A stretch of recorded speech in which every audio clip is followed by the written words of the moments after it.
one right here. Well, there you have it. There you have it. The Cavs defeat OKC in a thriller. And it's really, it's all about who hits shots at the end and, these type of things. Yeah, they snapped OKC's 15-game winning streak, but, we'll see what happens. If this will actually hurt them, I don't think it will. I think they'll be back ready to play the next day. Let's see what happens if Holmgren comes back. I mean, that's a hell of an injury to come back from and be like even 70% of what you were in the same season. I don't know. Maybe they should have Hartenstein in there in Holmgren, but that's not going to happen. They move too fast. I really didn't have the feeling that OKC was going to win this game. I just didn't. Even though the first half was weird, and this is your normal NBA game. It puts you to sleep to where you're like, I'm not even watching this. Because the three ball, it's too many of them. There's no intensity in these games. The fans are just sitting around, scratching their heads, scratching their asses. I guess they could jump on their phones, do something. It's more entertaining. The only reason why the second half is entertaining, especially the fourth quarter, if it's close, is because it's close. So it gets intense. It's sports. So that's what makes it intense. If the game is close, somebody has to win. And I do think the intensity does pick up a little bit as far as the players wanting to win the game, maybe playing better defense, the refs, letting things fly. The refs are horrible. These I don't know where they get their license from or whatever they need to ref, certificate out the bubblegum machine. I'm not too sure. We just know these are some of the worst refs in NBA history, right? Some of the worst refs in NBA history. So that's that. Well, I've already told you these ain't real refs and these ain't real coaches. And you're basically just watching a pickup game because no coaches in the past will let no players play like this. It's ridiculous. Let me say something about Shai Gilgeous-Alexander. Probably, what is this guy? He's probably got to be West Indian, right? Most of these guys that use those names like that, that have two last names, right? To me, when I've been looking up this whole thing, a lot of NBA players, whether today, 10 years ago, 15 years ago, 30 years ago, 40 years ago, a lot of them are West Indian. Yeah, it would be cool to do a whole video on that. Is it just a coincidence? The majority of these black players are first generation West Indian or immigrant West Indian. First generation Canadian, first generation American West Indian. Huh. Kareem Abdul-Jabbar, his parents are West Indian. So, I mean, we can go down the list. I'm not here to do that video. We can go on down the list. But what about your boy? We just talked about him the other day. Anthony Edwards, first generational West Indian American. I don't even know if he was born here. Maybe he wasn't even born here. I'm not for sure. I haven't got that deep into it. I was thinking something about Michael Jordan. Cause look, I don't know if he's West Indian or he's African. All I know, this dude, he was looking old when he was young. I'm thinking his parents are, I don't know, maybe from Africa or something like that. We know about Kevin Durant. He claims that only one of his parents is African, but he won't tell. He won't tell which one. And you can tell this fool is African. I don't know. It's probably got to be his daddy. He can't gain a lick of weight. Actually, he lost weight. We want to do a video on that. I don't know why anybody ain't point that out. This guy actually lost weight right now in the Phoenix Suns. He was bigger in OKC. He was bigger in Golden State, and he was bigger in college. Bigger. Um, so for the Wemby fans, I'm not going to rub it in your face. It is what it is. Every player has a bad game. Even Michael Jordan. Even Michael Jordan. That's why I said I'm not going to critique this guy on every game, like the ESPN had been doing for LeBron James, since he's been in Cleveland. Right? That's crazy, right? I never could imagine them critiquing Michael Jordan's every single game. That would be nuts. I think it would be cool because, in a way, because the incredible things he did. But, we had Sports Center, right? We didn't have debate groups. And I told you guys, they brought these debate groups because the NBA was dying. Once they saw their king in the 2007 finals, and nobody wanted to see this guy. Nobody wanted to see this guy. Nobody. It wasn't like, oh man, this dude a rookie. Nope. What about second year? Nope. What about third year? Nope. His fourth season. Remember this all-time great run that the LeBron fans tell us that LeBron went on, that Michael Jordan couldn't go on at 22 years old, right? This all-time run, right? He drug a whole bunch of nobodies to the finals to face the big fundamental. But his fans can't explain why nobody wanted to see this guy. What was going on in 2007? Do you remember anything? I don't know. We wasn't in no kind of COVID or nothing like that. 2007 was a jam, baby. I remember. We was out there jamming. It was good things going on. 2007? Nobody cared, folks. This was not Michael Jordan. Remember, this guy didn't even make the playoffs his first two seasons. Got pissed on by Ginobili, a six-man, in his Argentinian plumbers in the Olympics. Not one melanated brother on that team. So you already had plumbers taking this guy's gold when he first came into the league, folks.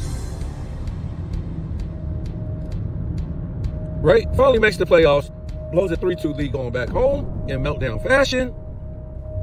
That same summer, he plays in the FIBA and gets smoked by his era guys. Right? The same guys he teamed up with, Bosh and Wade. He gets smoked by some grease plumbers. Only one melanated brother on that team. So they was already taking this guy's gold 2 times. So when 2007 came, they already knew, folks.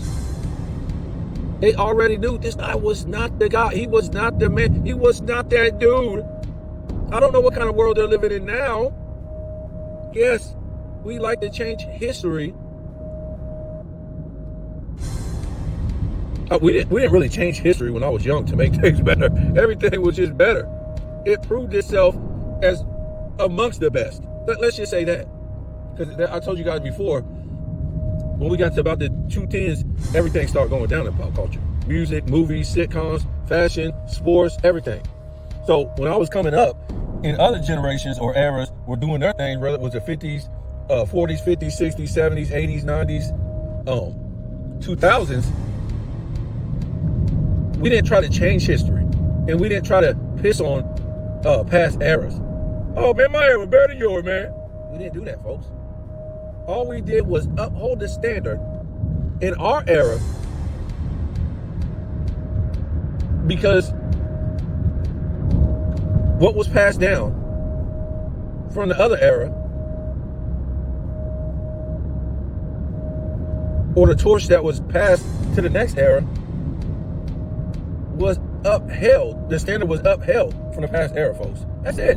It ain't nothing hard about it.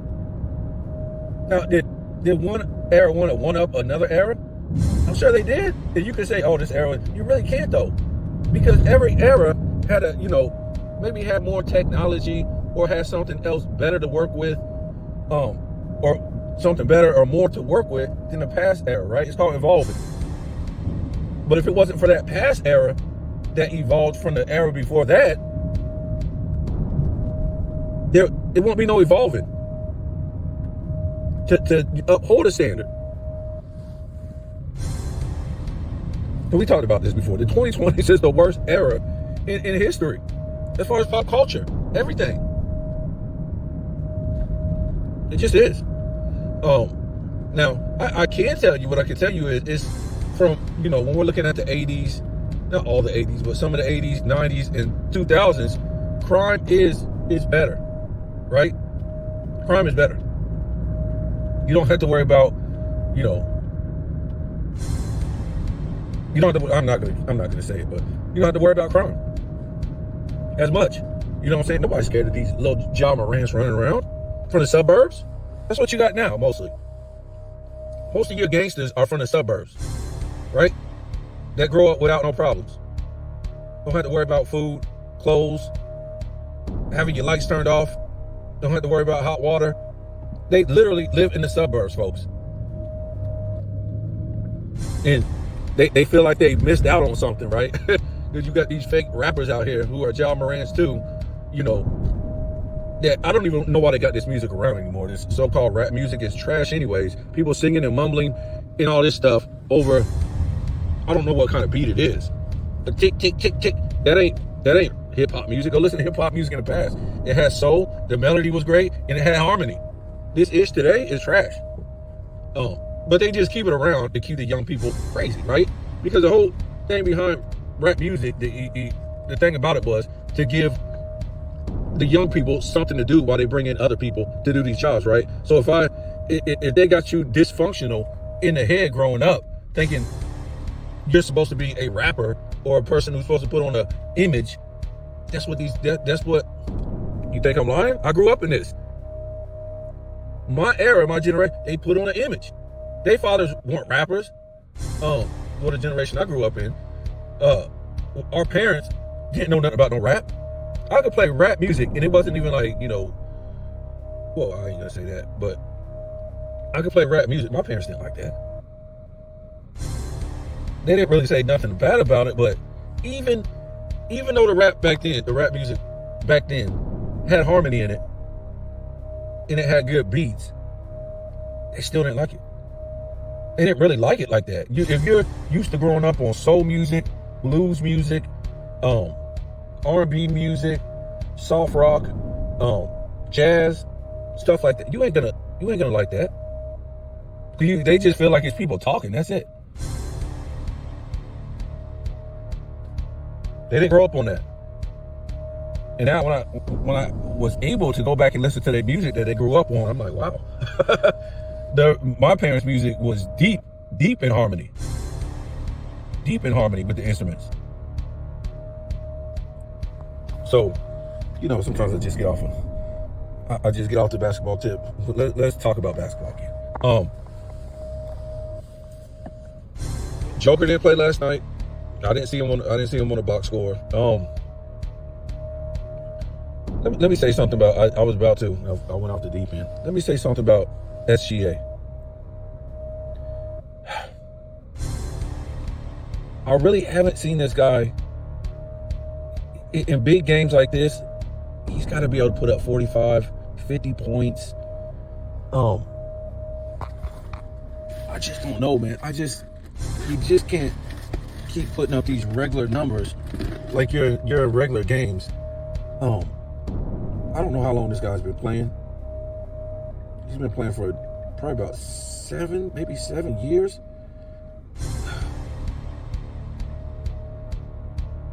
I want to see his 40. Why'd you guys? I'm trying to look this guy up, and then they put me on ESPN.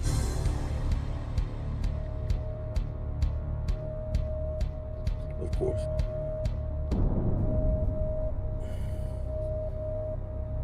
Let me see here. I want to see how many 40-point games this guy's got.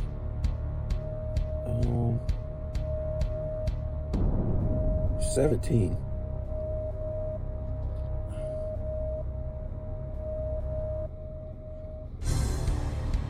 About 50.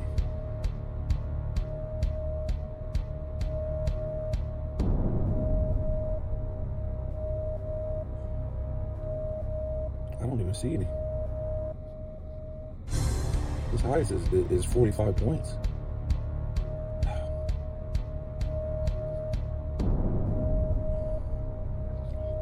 Let me see how, because I don't want to say the wrong thing, man. And most of you guys might get what I'm about to say. 1, 2, 3, 4, 5, 6, 7. So you've been in the league 7 years. I don't know, man. This is what I'm gonna say.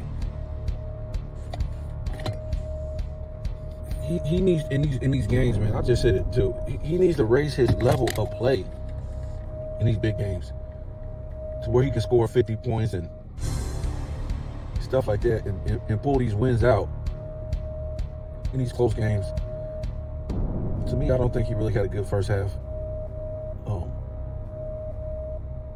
And that there could have been a deciding factor of them really winning this thing and not having to go down to the wire with these guys, like they had to.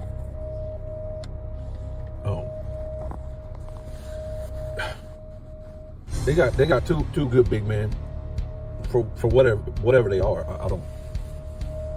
Allen and I forget the other guy's name. They couldn't play in the 90s, but a lot of these guys just seem too soft, right? I ain't trying to say they're not good players, but man, I seen this interview or a pregame show or whatever they had, and I don't know if ESPN likes to show this stuff off. I'm sure they do, because they promoted. We forget, if we go back and do a video about this, they promoted gay rights and everything in sports. Which, okay, I don't have no problem with it, but let's remember, they're not they're not a heterosexual sports network. Whatever people might think, they're not. I mean, they pushed this thing hard in the early 2020s, hard. The whole gay rights, and if I'm not mistaken, don't hold me on this, I thought it was transgenders. I don't know if it was, but I'm sure it was gays in sports and gay rights and all this stuff. Let's not forget, folks. But I'm saying that to say this. In the pregame, they had Garland. This dude was flaming out. This dude was on fire. I thought they was gonna have to get a whole. I thought they was gonna have to call the fire department. This guy was flaming out all over the place. And that's what I'm trying to talk about. I was talking about the other day. I said when the camera's off, it's really lights, camera, action. When the camera is off, these dudes take off flaming. Flaming. And I done seen it with SGA. This guy is, whoa, he be on fire. This dude be on fire.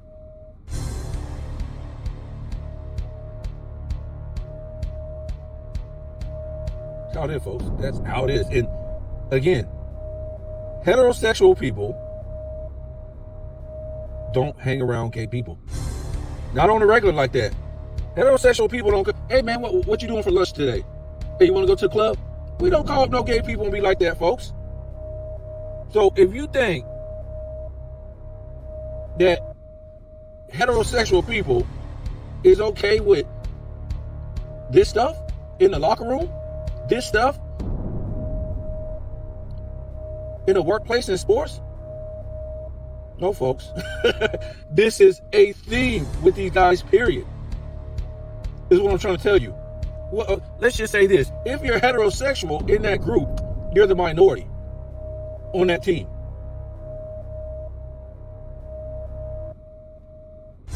The problem with heterosexual people is they don't think. They need people to actually tell them this stuff. Man, you can't be called that man, this man. Well, that's how they're able to do what they do. Because you're an idiot. And why? Because I don't want my feelings hurt, man. Well, you don't want your feelings hurt. You know, come on, man. You got to be a man and wake up. You got to be a man and wake up. All signs point to something ain't right. You want to think that they got a couple sugarfoots running around the locker room and all the tough guys is okay with this. No. The reason why you'll see a couple of them as sugarfoots, because they just can't hide it. And now it's acceptable. The majority of them have to stay tough, but tough sugarfoots, right? So that's all I'm going to say about that. I mean, it's going to have to come to a day and time. We're going to have to really acknowledge this stuff. And, you know, me being one of the first to bring it to the public eye, not out of hate, but out of reality. I mean, what else do you want? So you ain't gonna deny it when I bring you this video coming up. And most of y'all going, oh man, I already knew about them. That's what I'm saying, folks. Heterosexual men don't hang around gay guys. And it's no knock. And look, I have people in my family who aren't heterosexual, and I'm cool with them. But I'm just saying, we do not kick it like that. We don't kick it like that. So if you think a sugarfoot or a couple sugarfoots is running around in the damn locker room, and the rest of the guys who ain't sugarfoots okay that, you must be crazy. It don't work like that, folks. That's all I'm gonna say. But no, y'all gonna be like, oh man, I knew this dude was a sugarfoot. Okay, put two and two together then. Put two and two together. That's all I'm gonna say to you.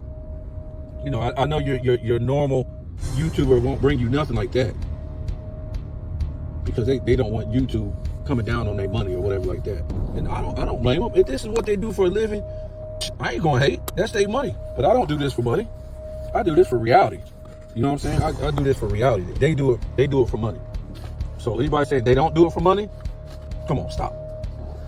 They can say they ain't doing it just for money. Yeah, I can believe that. But don't say you ain't doing it for money. That ain't the truth. That ain't the truth. So you guys tell me what you think. I'm not gonna beat up on Wemby, like I said. But SGA, he need to put up in these big games. He need to put up, your 55, your 50 points, 48, something like that, man. And until he can start putting up these big points like that,